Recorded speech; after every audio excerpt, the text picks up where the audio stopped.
नमस्कार. जेव्हा आपण एखाद्या विषय भाषेच्या माध्यमातून अगदी मुळापासून समजून घेतो ना, तेव्हा त्याचे आकलन एकदम पक्के होते. आजच्या या सादरीकरणात आपण समाजसेवा, समर्पण आणि सामूहिक प्रयत्नांशी निगडीत असलेल्या इंग्रजी भाषेतील काही अतिशय महत्त्वाच्या शब्दांचे अचूक मराठी अर्थ पाहणार आहोत. यातला एकही शब्द रिपीट होणार नाही आणि प्रत्येक शब्द आपल्याला काहीतरी नवीन शिकवेल. चला तर मग लगेच या माहितीपूर्ण प्रवासाला सुरुवात करूया. आजच्या या सादरीकरणाची रूपरेषा अगदी थोडक्यात सांगायची तर आपण 5 टप्प्यांतून जाणार आहोत. 1. The spirit of service. 2. Building the community. 3. The daily effort. 4. Tools and mechanics. आणि 5. Resources and impact. आपण हा प्रवास अगदी सुरुवातीच्या आंतरिक प्रेरणेपासून ते प्रत्यक्ष दिसणाऱ्या परिणामापर्यंत असा करणार आहोत. तर आपला पहिला भाग आहे द स्पिरिट ऑफ सर्व्हिस, म्हणजेच सेवेची भावना आणि त्यासाठी लागणारी आंतरिक प्रेरणा. सुरुवात करूया डिवोट या शब्दापासून. याचा अचूक मराठी अर्थ आहे समर्पित करणे किंवा स्वतःला एखाद्या कार्यासाठी पूर्णपणे वाहून घेणे. आता जेव्हा हेच कार्य आपण कोणतीही अपेक्षा न ठेवता अगदी निष्ठेने करतो, तेव्हा त्याला वर्शिप म्हणतात, म्हणजेच पूजा किंवा उपासना. काम हीच पूजा असं आपण म्हणतो ना, अगदी तसंच. आणि हो, या प्रवासात मनात नेहमी ग्रॅटिट्यूड असायला हवं, ज्याचा अर्थ आहे कृतज्ञता किंवा आदरभाव. आता इथे एक छान फरक लक्षात घेऊया. सेल्फलेस हा शब्द एका गुणाचं वर्णन करतो. याचा अर्थ आहे स्वार्थरहित किंवा निष्काम, स्वतःचा अजिबात फायदा न बघता काम करणं. आणि दुसरीकडे आहेत डिवोटीज, म्हणजे भक्तगण किंवा समर्पित लोक. हे तेच लोक आहेत जे हा निष्काम गुण प्रत्यक्षात जगतात. म्हणजे एका बाजूला हा अमूर्त गुण आहे आणि दुसऱ्या बाजूला तो गुण जगणारी ही खरीखुरी माणसे आहेत. पुढे जाऊया भाग 2 कडे, बिल्डिंग द कम्युनिटी. आता ही वैयक्तिक भक्ती सामूहिक कृतीत कशी बदलते आणि लोक एकत्र कसे येतात ते पाहूया. लोक एकत्र जोडले कसे जातात, तर ते कार्यात एंगेज होतात, म्हणजेच ते व्यस्त असतात किंवा सहभाग घेतात. पण नुसतं सहभागी होऊन भागत नाही, त्यानंतर ते स्वतःचं असं कॉन्ट्रिब्युशन देतात. याला मराठीत अतिशय सुंदर शब्द आहे योगदान. प्रत्येक व्यक्ती वेळेचे किंवा श्रमाचे योगदान देते. आणि यातला सर्वात महत्त्वाचा शब्द म्हणजे व्हॉलंटरी. हा जो काही सहभाग असतो ना, तो पूर्णपणे ऐच्छिक किंवा स्वखुशीने केलेला असतो, कोणत्याही दबावाशिवाय, फक्त मनापासून केलेली ही मदत असते. भाषेच्या दृष्टीने इथे एक मस्त फरक समजून घेण्यासारखे आहे. कम्युनिटी म्हणजे समुदाय किंवा समाज. हा एक सामाजिक गट झाला. पण जेव्हा हाच गट एकत्र येऊन एखादं काम करतो, तेव्हा त्या कृतीला कलेक्टिव्ह म्हणतात, म्हणजेच सामूहिक किंवा एकत्र मिळून केलेले. कलेक्टिव्ह प्रयत्नांशिवाय कम्युनिटी मोठे बदल घडवूच शकत नाही. आता भाग 3, द डेली एफर्ट. पडद्यामागचे जे रोजचे प्रत्यक्ष कष्ट आणि काम असते त्याबद्दल बोलूया. हे बघा, रोजच्या कामांबद्दल बोलताना 2 शब्दांत खूपदा गल्लत होते. पहिला शब्द आहे एरंड्स, म्हणजे किरकोळ कामे किंवा बाहेर जाऊन करायची छोटी कामे, जसं की बाजारातून सामान आणणे. आणि दुसरा शब्द आहे चोर्स. याचा अर्थ आहे रोजची घरगुती कामे. घरातल्या घरात जी झाडूलोट, भांडी असण्याची रुटीन कामे असतात त्यांना चोर्स म्हणतात. आता कष्टाशी जोडलेला अत्यंत कळीचा शब्द म्हणजे लेबरर, म्हणजेच मजूर किंवा कामगार. ही ती व्यक्ती आहे जी खऱ्या अर्थाने घाम गाळते, प्रत्यक्ष शारीरिक कष्ट करते. आणि दुसरा शब्द आहे एफर्ट, म्हणजेच त्याने केलेले प्रयत्न किंवा परिश्रम. प्रकल्प कितीही भव्य असू द्या, त्याचा खरा पाया या कामगारांनी घेतलेले हे अफाट परिश्रमच असतात. हा एक खूप रंजक आणि वेगळा आर्थिक शब्द आहे, पेमेंट इन काइंड. याचा अचूक अर्थ आहे वस्तूच्या स्वरूपात दिलेला मोबदला. बऱ्याचदा, विशेषतः समाजसेवेत किंवा ग्रामीण भागात, कामाचा मोबदला रोख रकमेऐवजी धान्य, कपडे किंवा इतर जीवनावश्यक वस्तू देऊन केला जातो. पैशांऐवजी वस्तू देण्याच्या या पद्धतीलाच पेमेंट इन काइंड असं म्हणतात. चला आता वळूया भाग 4 कडे, टूल्स अँड मेकॅनिक्स. आता आपण शारीरिक कष्टांकडून यंत्रांकडे आणि तांत्रिक कामांकडे जाणार आहोत. आता मोठ्या कामांसाठी काय लागतं? तिथे लागतात एक्स्कावेटर्स, म्हणजे मोठी माती उकरणारी यंत्रे, जसं की आपण आजूबाजूला पाहतो ते JCB. ही यंत्रे चालवण्यासाठी आणि देखभाल करण्यासाठी लागतात टेक्निशियन्स, म्हणजे कुशल तंत्रज्ञ. जेव्हा मोठ्या प्रमाणावर नवीन गोष्टी बनवल्या जातात त्या प्रक्रियेला म्हणतात मॅन्युफॅक्चरिंग, म्हणजेच उत्पादन किंवा निर्मिती. आणि जुन्या मोडखळीस आलेल्या वास्तू दुरुस्त करून नव्यासारख्या करण्याला म्हणतात रेनोव्हेशन, म्हणजेच दुरुस्ती किंवा नूतनीकरण. आणि आता आपला शेवटचा भाग, रिसोर्सेस अँड इम्पॅक्ट. इथे आपण संसाधने आणि त्यांचा प्रत्यक्ष दिसणारा परिणाम पाहणार आहोत. मदतीचे मुख्य प्रकार कोणते? गार्मेंट्स म्हणजे कपडे किंवा वस्त्रे. गरजूंपर्यंत पोहोचवली जाणारी ही एक भौतिक मदत झाली. तर मॉनिटरी म्हणजे पैशांशी संबंधित किंवा आर्थिक स्वरूपाची मदत. आणि जेव्हा या दोन्ही संसाधनांचा अगदी योग्य आणि पारदर्शक वापर होतो तेव्हा ती परिस्थिती खऱ्या अर्थाने ट्रान्सफॉर्मिंग होते, म्हणजेच तिचे एका अतिशय सकारात्मक आणि चांगल्या भविष्यात रूपांतर होते. व्हॅल्यू ॲडिशन म्हणजे नक्की काय? हा एक अत्यंत महत्त्वाचा व्यवस्थापकीय शब्द आहे. याचा सार्थ मराठी अर्थ आहे मूल्यवर्धन. सोप्या भाषेत सांगायचं तर एखाद्या गोष्टीची किंमत किंवा महत्त्व वाढवणे. समाजसेवेत फक्त काम पूर्ण करून भागत नाही, तर स्वतःचे कौशल्य वापरून त्या कामाचा दर्जा सुधारणे, त्यात गुणवत्ता आणणे म्हणजेच खऱ्या अर्थाने तिथे मूल्यवर्धन करणे होय. आणि शेवटी आपण दोन अत्यंत महत्त्वाच्या शब्दांपर्यंत आलो आहोत. पहिला आहे सराउंडिंग्स, ज्याचा अर्थ होतो आपला परिसर किंवा सभोवतालची जागा. आपण कुठे राहतोय हे आतून स्पष्ट होते. आणि या सगळ्या परिश्रमांचा, आपण आत्तापर्यंत पाहिलेल्या या प्रवासाचा अंतिम हेतू काय असतो? तर तो असतो कन्झर्वेशन, म्हणजेच आपल्या परिसराचे, निसर्गाचे आणि समाजाचे संवर्धन किंवा संरक्षण करणे. हेच तर अंतिम उद्दिष्ट आहे. तर आता विचार करण्याची वेळ आली आहे. आज आपण जे हे 25 महत्त्वाचे शब्द शिकलो, त्यांच्या अचूक आकलनाने आणि वापराने आपल्या सभोवतालच्या परिसरात आणि भविष्यातील समाजसेवेत नक्की कसा सकारात्मक बदल घडून येईल, या शब्दांचा फक्त अर्थपाठ न करता प्रत्यक्ष संवादात आणि कार्यात त्यांचा कसा वापर करता येईल याचा नक्की विचार करा. आजच्या या सादरीकरणात सहभागी झाल्याबद्दल मनपूर्वक धन्यवाद. हे ज्ञान नक्कीच भाषिक समृद्धीचा पाया अधिक भक्कम करेल. नमस्कार. इयत्ता 6वीच्या समाजशास्त्र पुस्तकातील 13व्या प्रकरणाच्या या विश्लेषणात आपण लगेचच सुरुवात करूया. प्रकरणाचं नाव आहे कामाचे महत्त्व. आपण सगळेच रोज काही ना काही काम करत असतो, बरोबर? पण लोक काम नेमका का करतात आणि त्या कामाचा समाजासाठी खरा अर्थ काय असतो, ह्याच मूलभूत प्रश्नांची उत्तरे आपण आज शोधणार आहोत. पुढे जाण्यापूर्वी स्वामी विवेकानंदांचा एक अतिशय सुंदर आणि प्रभावशाली विचार आपण ऐकूया. ते म्हणतात, जेव्हा तुम्ही कोणतेही काम करत असता तेव्हा त्या पलीकडे कोणत्याही गोष्टीचा विचार करू नका.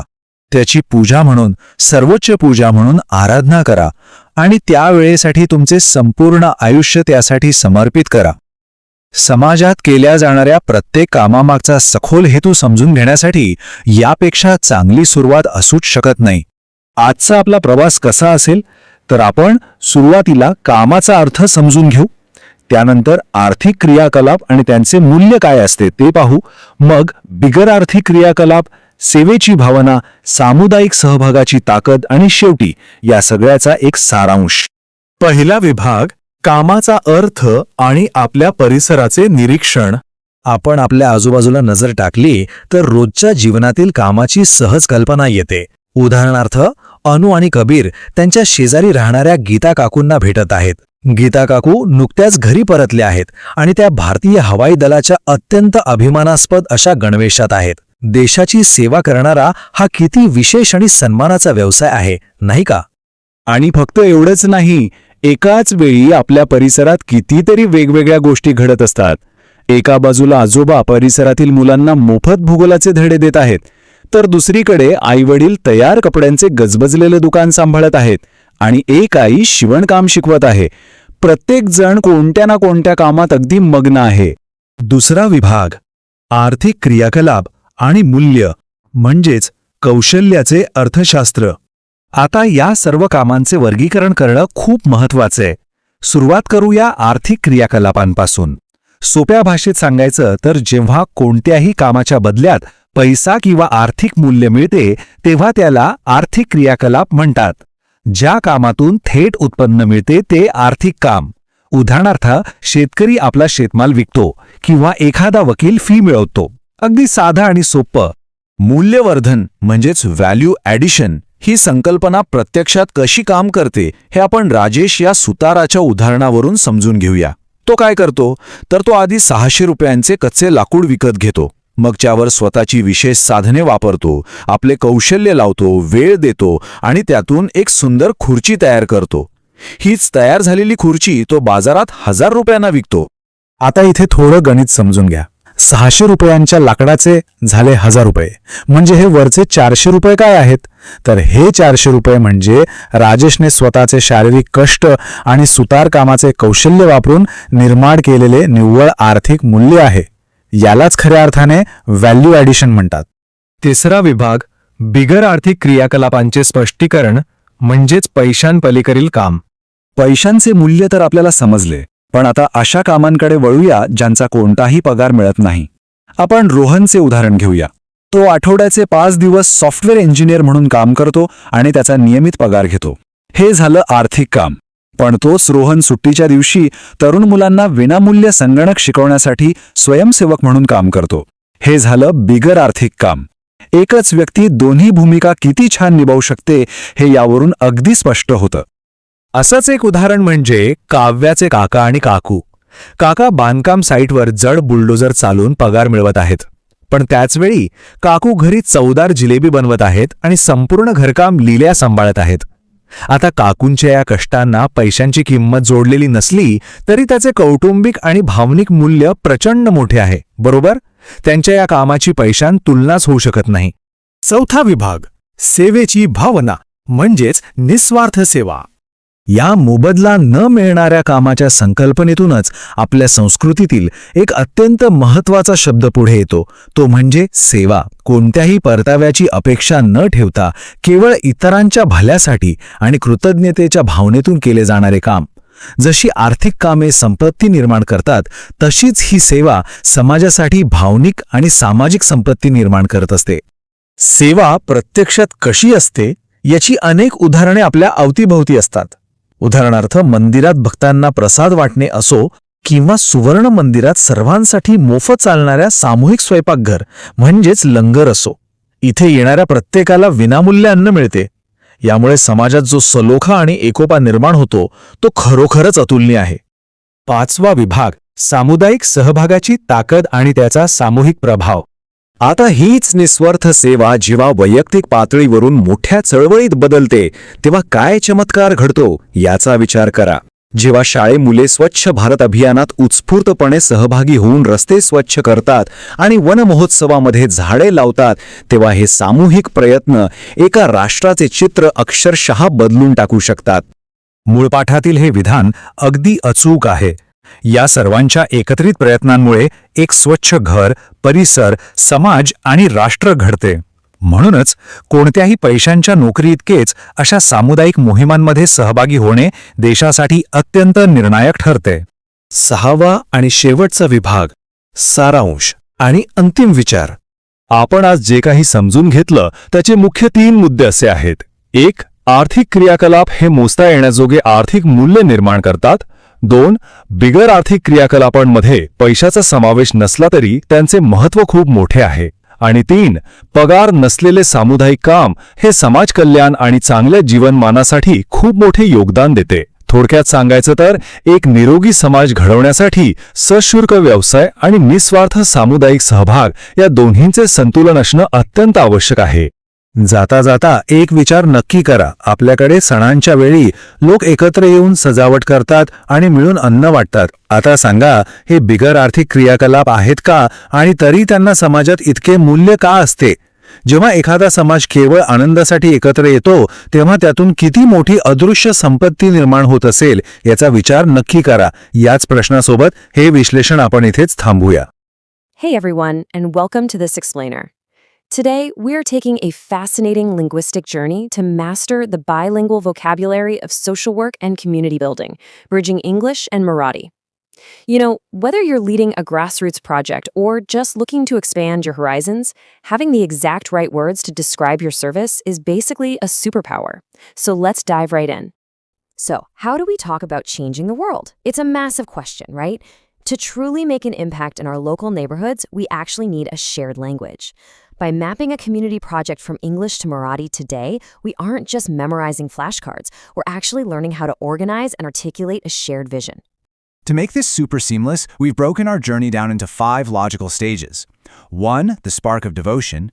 2. The power of the community. 3. Getting to work. 4. Managing our resources. And finally 5. Creating lasting impact. All right, let's kick things off with Phase 1. The spark of devotion. Every great project starts internally, right? To truly devote, which in Marathi is samapit karne or vahun gehne, means giving your absolute whole self to a cause. This deep internal drive, well, it often feels like worship, known as puja or upasana.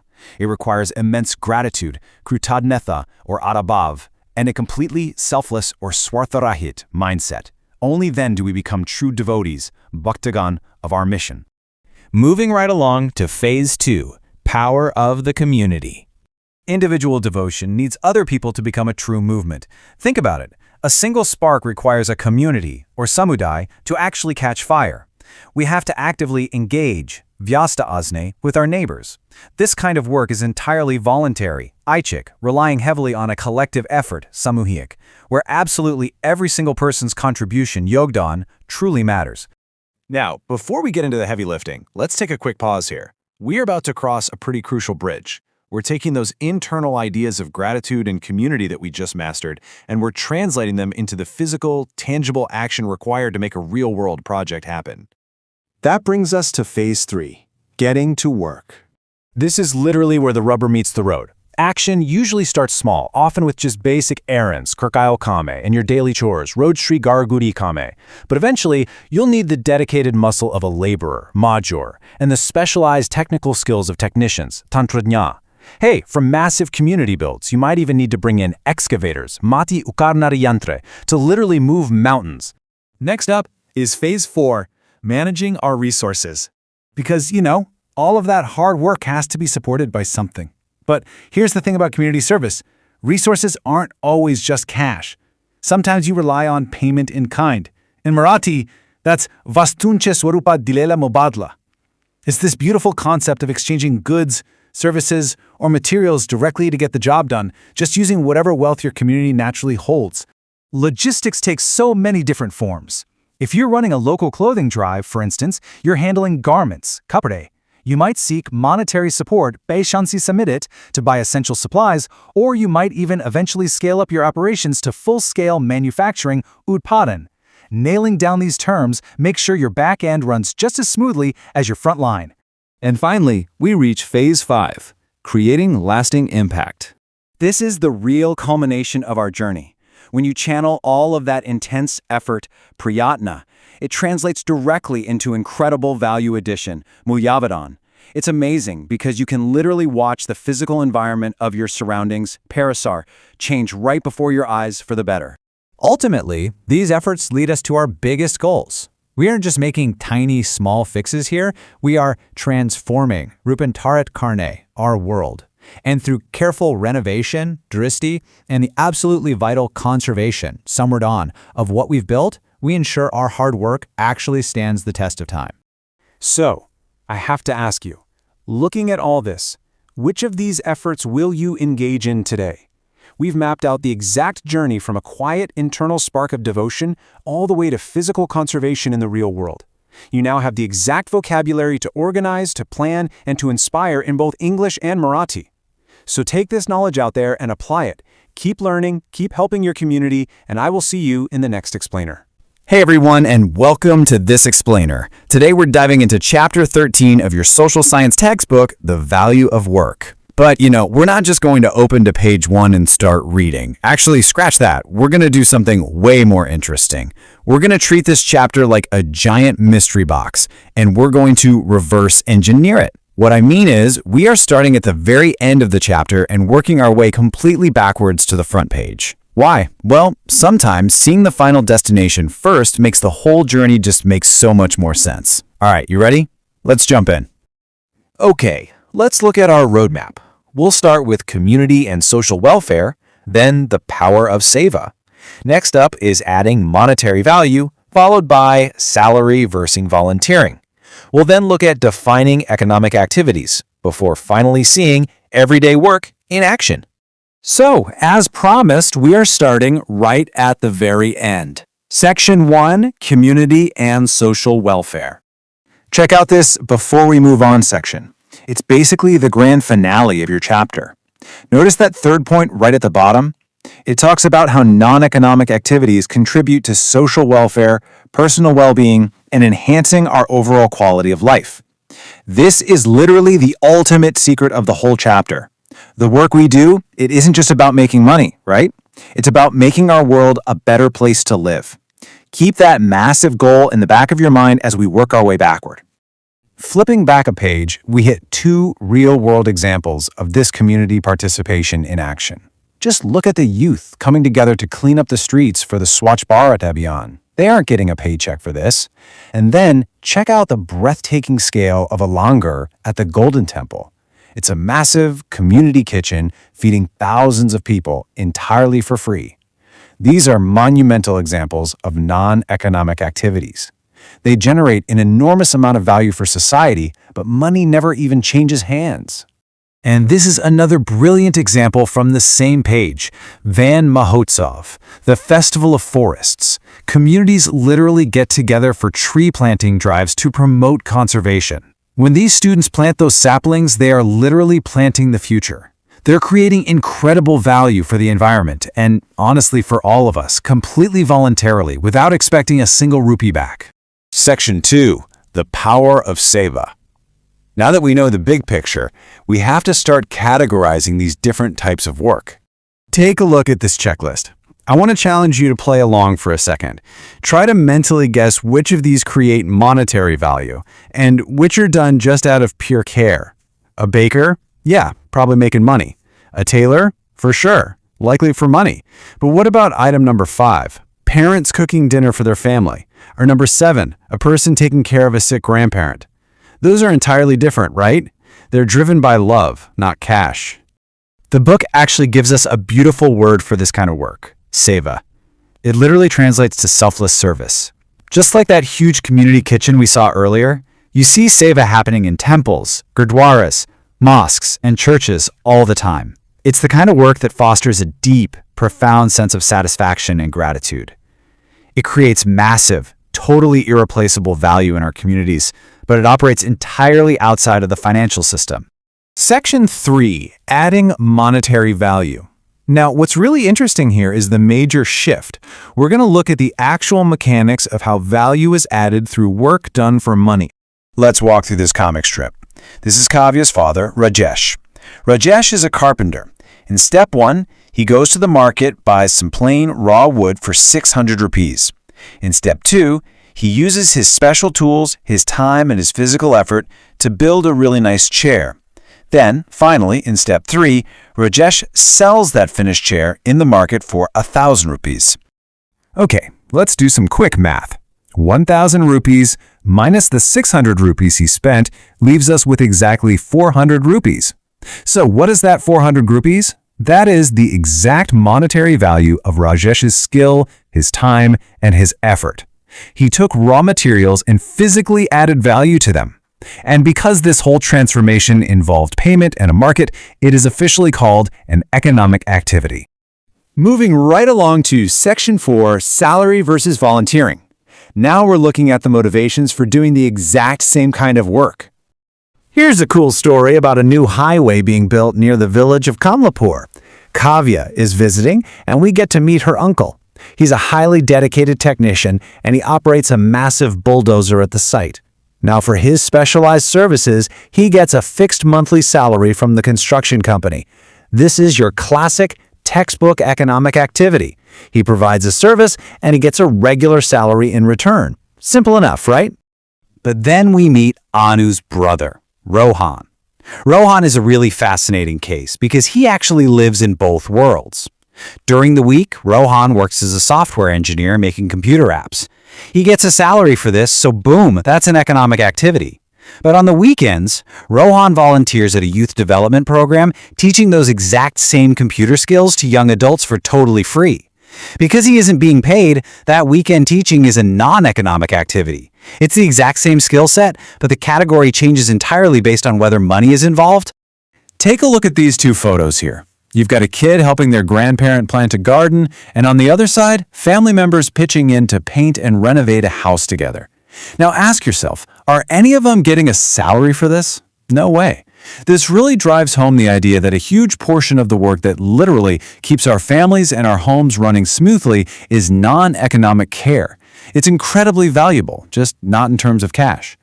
Section 5. Defining economic activities. All right, we've gathered all our clues. It is time to put some formal textbook names to everything we've uncovered so far. So the crucial point we've been building toward is this definition right here. Economic activities are simply activities that involve money or are performed in exchange for money or money's worth for the people involved. Bottom line, if someone is getting paid or trading something of actual financial value, you are looking at an economic activity. And the textbook gives us 3 key vocabulary words to really lock this in. First up, a market. This is just the place where people exchange goods and services, like a farmer selling their produce. Second is a fee. This is the payment you make for professional advice, like paying a lawyer or a doctor. And third, money's worth. This one is interesting. It's the monetary value a person places on an object based on the benefit they actually get out of it. These 3 concepts, they are basically the engine of the entire economic world. Section 6, Everyday Work in Action. We have finally reverse engineered our way back to the very beginning. Let's pull it all together. Check out this awesome comic strip of Anu and Kabir's neighborhood.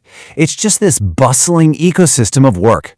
Up in the top left, someone is giving free geography classes to the local kids, so a non-economic activity.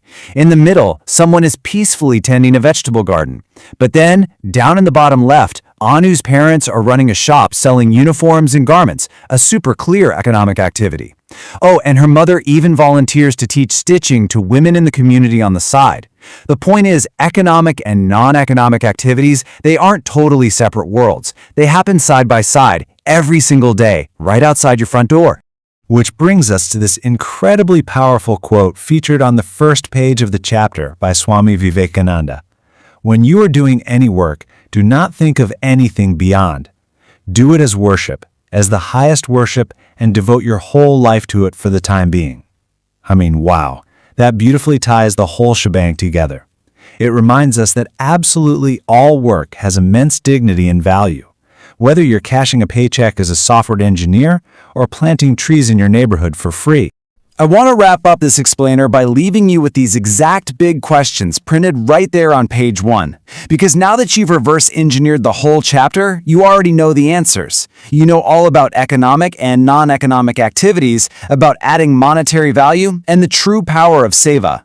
So tomorrow, when you're walking through your own neighborhood, I want you to really look around. Ask yourself, what kinds of activities are happening right now, right in front of me, and how are they contributing to our everyday lives? Thank you so much for joining me on this backward journey through Chapter 13. Keep observing, keep learning, and I'll catch you in the next explainer.